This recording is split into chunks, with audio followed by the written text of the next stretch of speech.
N'oubliez pas de vous abonner et activer la cloche de notification. mbale ak mbirum Adji Sarr génn na wax ci dossier bi nga xam te ni moo soxal mbirum Ousmane Sonko moom nag génnam dafa gën a taqal dugal itam Ousmane Sonko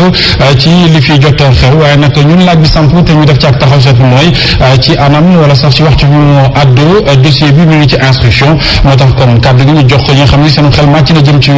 wàllu yoon ba xam moom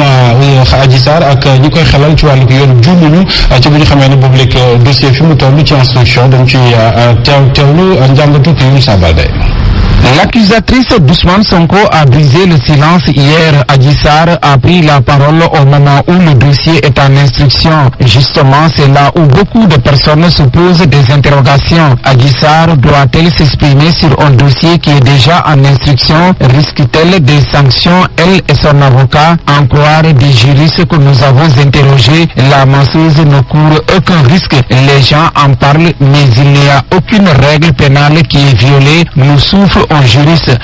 Adji Sarr génn ci tekkaaral bu mu nekkoon mu yëkkati kaddu ci jamono boo xam ne dossier bi mu ngi si yoon rawatina ci instruction looloo waral nit ñu bëri di samp ay laaj ndax Adji Sarr am na sañ-sañ addu ci dossier boo xam ne mu ngi ci instruction ndax daanu mun na ko ci fekk mu di ay laaj yu askan wi samp waaye bañu doyloo kaddu ñu seeni xam-xam màcc ci wàllum yoon Adji Sarr amul benn daan bu ko ci mun a fekk nit ñi dañuy wax rek waaye amul benn règle pénale bu ñu violé di kaddu beneen juriste dolli si nii kaddu yu Adji Sarr yëkkati mu ngi ci place publique bi mu ni ci xam-xamam bu gàtt amul benn sanction bu ñu mun a teg ci kawam ndax violewul secret d'instruction bi waaye ci lu jëm ci taxawaayu maître El Hadji Diouf ci wetu clientam bi juriste yi ñu doon waxal nanguwuñ ci addu ñu ni bâtonnier bi mun na dal seeni kaw ci noonu sax suñu pexe ngir wax ak bâtonnier bi di maître Pape Leyti Ndiaye mujjul antu.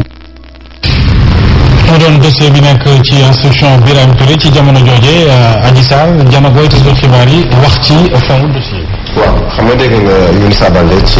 liggéey bi mu def naa ne bu mu laajee ci lu soxal cas bi àndoon ak Adji Sarr wala ñu defee sax mbir mi këram ndax amul lu ko ci mën a fekk mais jàpp naa ni ci wàll woowu am na lu ñu war a leeral parce que quand même donte Adji Sarr nee nañu violé wul secret de l'instruction mais dicté nañu ko mu war a wax te ko dicté il est avocat bokk ci biir dossier bi foog ñu leeral ko mais ci gàttal Mohamed dans cette affaire dafa am ku ñu tuumaal am kii yëkkati tuuma teg ko ci moromam ñoom ñaar ñëpp nee nañu ni ren seen sago yoon def liggéeyam wala waaye ne yoon def liggéeyam pour que parce que mbir mi yematul ci diggante Adji Sarr ak Ousmane Sonko mais laal la ay doomu réewum Sénégal laal na Sénégal yëpp fukki nit ak juróom faatu nañ ci mbir mi ay nit ñàkk nañ seen liggéey ay nit a ngi ci biir kaso bi ba tey ndax ñaari nit faw yoon bu ñu wax def liggéeyam leeral askan wi comme dañu wax ni procès public la war a doon ñu mën a xam ku tooñul ki ñu tuumaal ndax li ñu tuumaal li ñu ko teg ci tuuma dëgg la am déet kii ko tuumaal ndegam wax na dëgg wala waxul dëgg ndax ñu mën a romb étape bi ñu nekk. Haj Birame Mansour Diop ñeemal na wax ne kaddu yi Adji Sarr am na incohérence waaye wute na li mu def déclaration ki dem kaddu yi mu rotal ak li feeñ ci PV yi. non boo ko dégloo bari na ay incohérence maanaam wax weddi waat boppam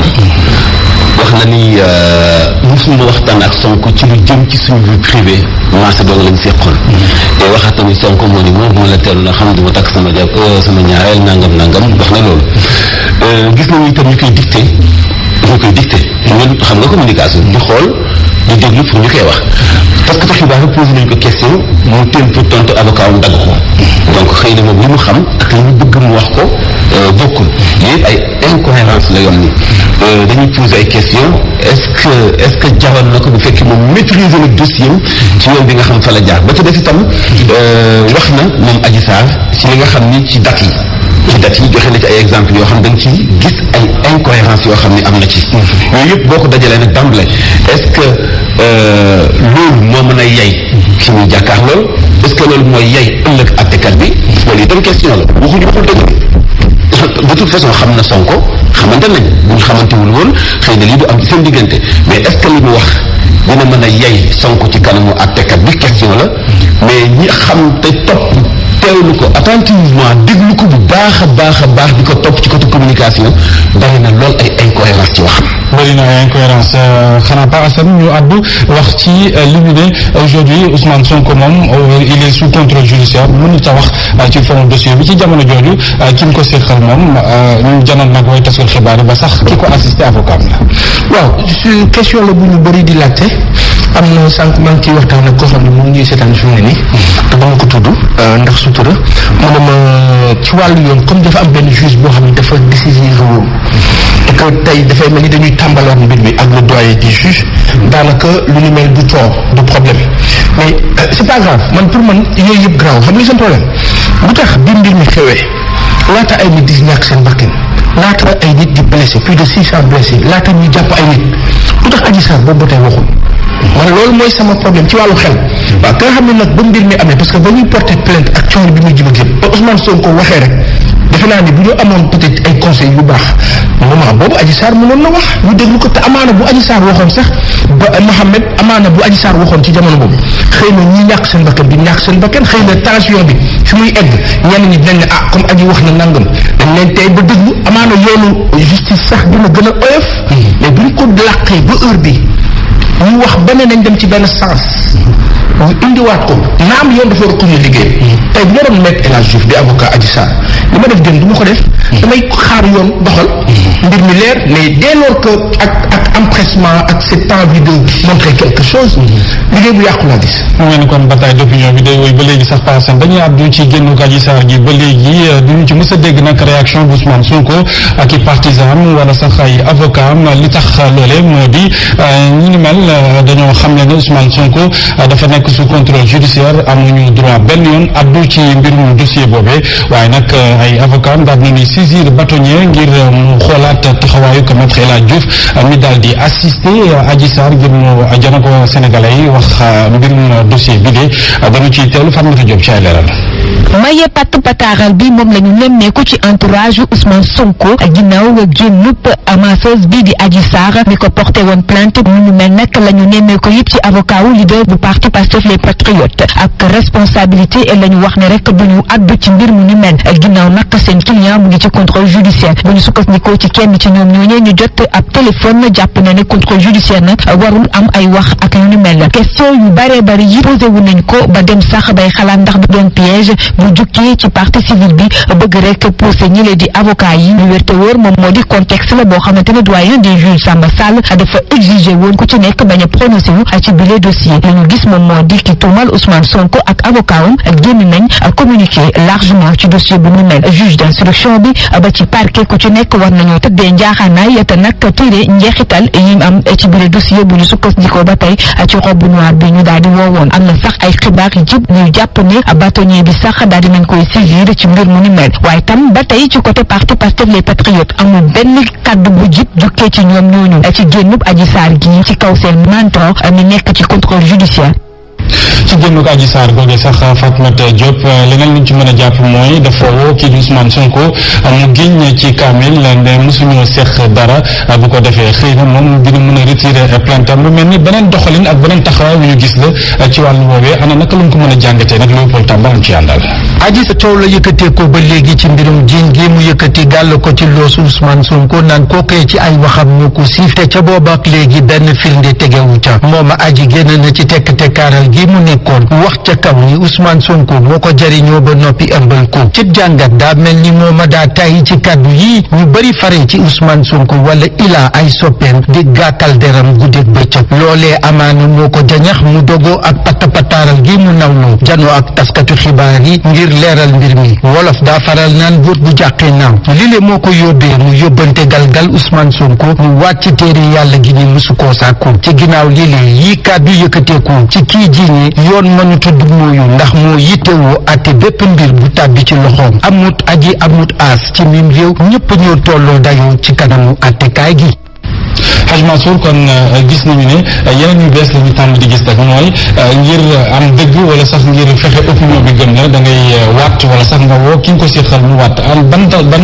doxalin la mën a jàngatee loolu. méthode bu soof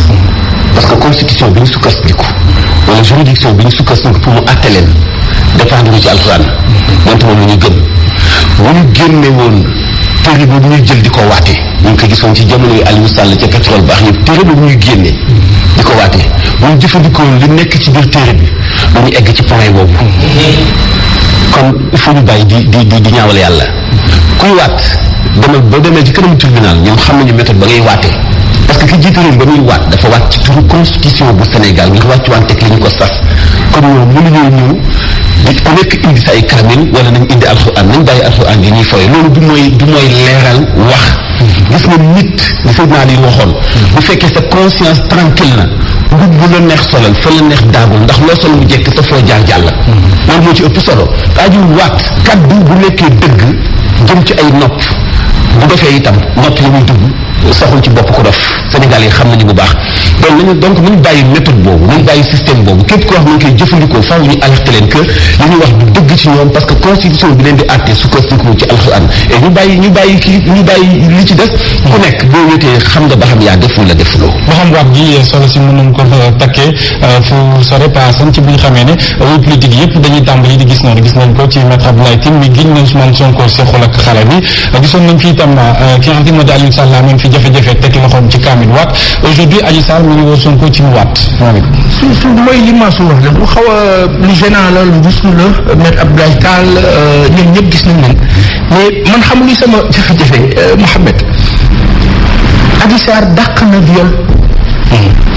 dañuy porter plainte pour viol Adji Sarr ci discours am démb war na àdduna bi ne viol amul man tey bu fekkoon dama nekk juge malheureusement du ma juge su ma doon juge dama naan plainte bi kat bañ ma ko indilee bindil ma ko ñëpp dégg ko gis ko dañ ne viol kon viol amul dossier clos bu weesoo loolu nag qu'est-ce qu'on cherche à montrer aux gens que Ousmane Sonko c'est pas le saint bi ñu yaakaaroon ibaadu la nangam alxuraan la xam kan moo dul juum te leeruñu encore yàlla rek a xam ginnaaw nag ñoom ñaar la fa xew seen biir la te viol moom Adji Sarr tegg na ko te loolu taxoon mu porter plainte saa yi nañ tabax dëkk bi jëm si leneen bàyyi font bi bàyyi fo bi nañ bàyyi fo bi Birame ngir lépp leer itam ak éléments yi ñu am yëpp est-ce que bu ñu demoon ci procès mbir mi du gën a leer mais procès xam nga dafa am loo xam ne ni dañ ko wax ne ni yoon moo mën a leeral ñaari parties yëpp wax nañu ci yoon Ousmane Sonko wax na yoon parce que donte jàpp na ni amul indépendance wala ñu yoroon dossier bi ci début bi muy 8e cabinet amul impartialité boobu ñu jot ci moom Adji Sarr tamit wax na wàllu yoon ay avocat ñu ngi liggéey avocat Ousmane Sonko ñu ngi ci avocat Adji Sarr ñu ngi ci qu'est-ce qui reste avocat yi c'est pas pour ñu wax ak askan wi gis nga maanaam opinion parce que tu es avocat nga jël sa cliente wala nga jël sa client ne ko daaj ci kanamu opinion bi du opinion bi ñoom ñuy juger au fond xam nga ko juger ka nekk ca tribunal bi ñu dénk ko dossier bi mooy naan lii baax na lii baaxul lii set na lii setul waaw lay wax wala déet kii condamné nañ ko wala kii relaxé nañ ko donc ñun manipulation la ñuy def fi ñu toll nii ci boor bu ne ñëppay manipuler mais ki war a àtte c'est le juge qu'on donne tout ça au juge mu juger ñu xam fan la mujjee ñëwel ba léegi ak Ousmane Sonko mi sax gontu tey ñëw fii ci groupe des médias amal ak visite ginnaaw Sen TV bu ñu toogee ñett